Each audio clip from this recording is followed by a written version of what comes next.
the first drive, they go down, execute well, and score, and then after that, we really play excellent defense the rest of the way, and holding them to 7 points on the entire night was really pretty good. I thought our coverage was outstanding. Some guys, again, that had big days.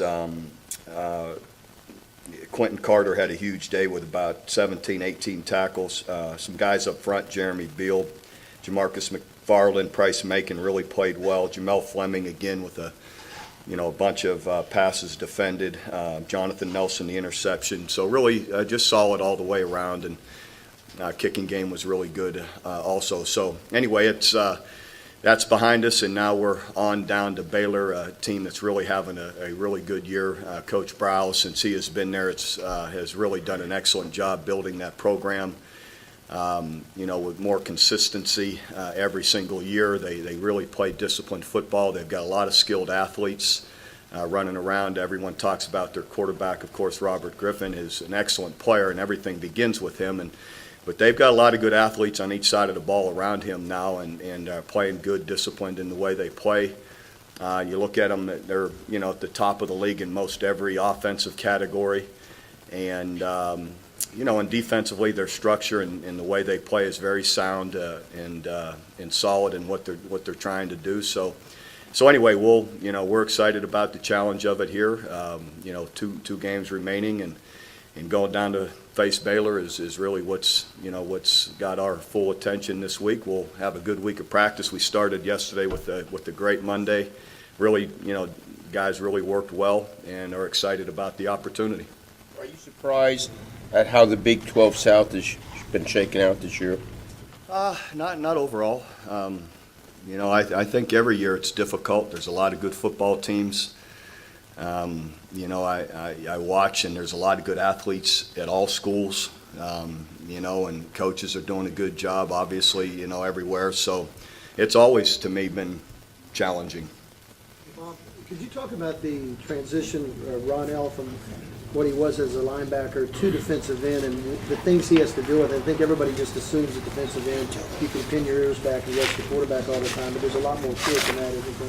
Well, sure there is. I mean, pin your ears back and rush the quarterback, and and everybody's running past you. It's not. There's a lot of discipline in college football, the way people run the football, of running back, spending back, and they want you to run up the field half the time. So so it's. The blocking schemes require you to squeeze certain things off, to get outside of certain plays, to, at times you are rushing a passer. There's a little bit of everything that position's required to do.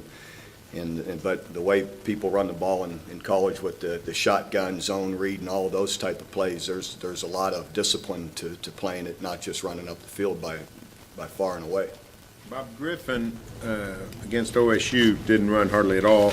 Last week was really effective. Is there a rhyme or reason to how much he runs? Is it something the defense does? It just I think a fair amount has to do, a little bit. To me, a good part of it is how you play them defensively. I think you have to be really disciplined in where his opportunities are, and hopefully that you're able to cancel them. Whether I was just talking about certain ways the defensive ends play, certain ways you structure and put your safeties and linebackers and where you're going to try and squeeze him off. So some of it's that, and then I'm sure other times in their play calling they're giving them more opportunities as well.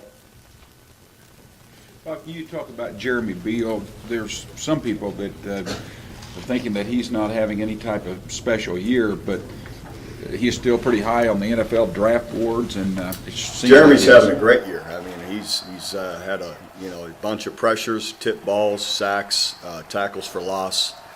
So he's been as consistent a player through 4 years as we've ever had. He's there every single day. He's always tough, physical, disciplined in how he plays, where he needs to be, and we're really excited at the year he's had. I mean, he has played really well.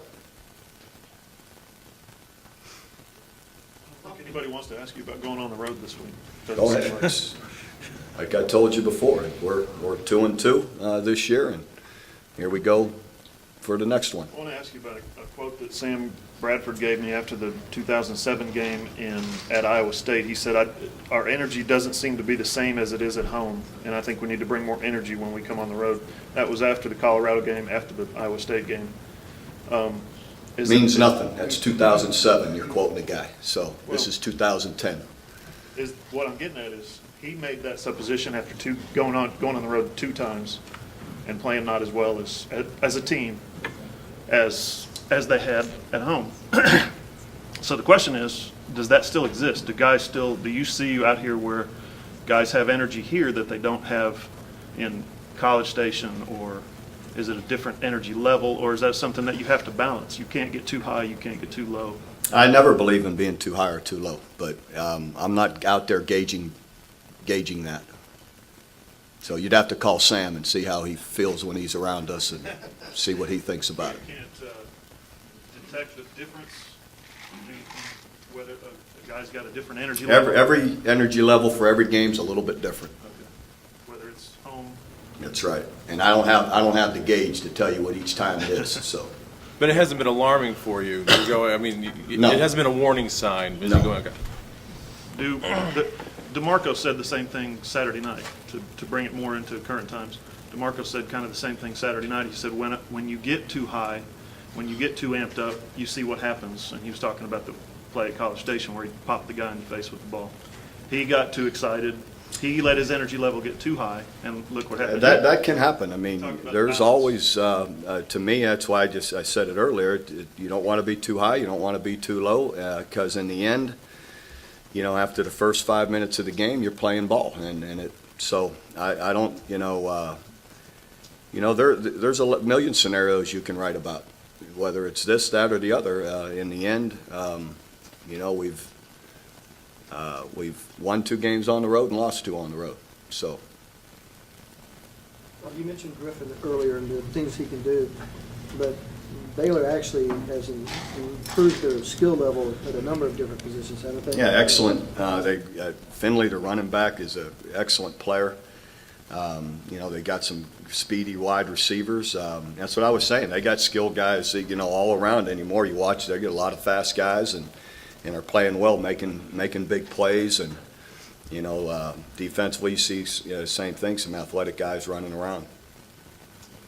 How much is your play calling got to change if you don't have confidence in kicking field goals? Well, it matters. We go in, with a certain number of 4th down plays that we feel, in certain situations we may get to. So, it's something to be considered, and we're always aware of it. Can you talk to your team at all about the starts? Because your last 2 road game starts have been horrible. I mean, returns, mistakes. Do you bring that up, or do you? No, each game's different, and You emphasize more, but hey, we got to get up to a good start. no. A&M didn't get off to a very good start there last week. I think we were down, 30-14 at half? So their start isn't what won for them there a week ago. So in the end, no. What did they do in the second half that? Yeah, they executed better, made plays.